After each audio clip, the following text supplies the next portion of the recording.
आगे सोर हलो गौआ आगे तोर हलो बऊ आगे सोर हलो गौआ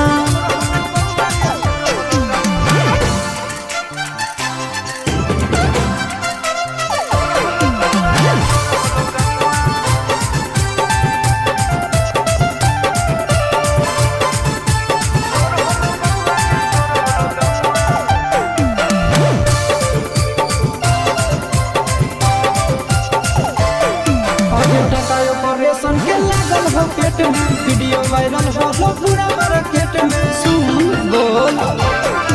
अरे बेटी ही रे इज्जतदार घर के पापा विदा कैले है शादी करके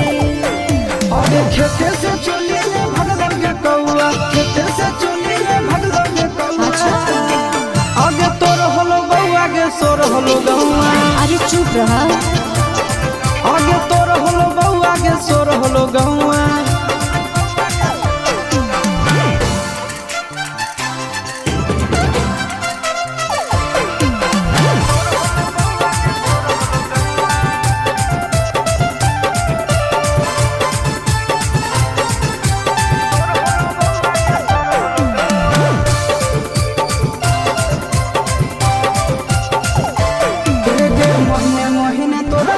हमरा बोतल को के तोरे भजैया आगे हेरिया सिसवा ने करबा नाम बाबा जीवन में निकलाई काम आगे चिंटू चुमल गौगे गाल चमकौआ चिंटू चुमल गौगे गाल चमकौआ आगे तोर हलो बऊ आगे सोर हलो गौआ आगे तोर हलो बऊ आगे सोर हलो गौआ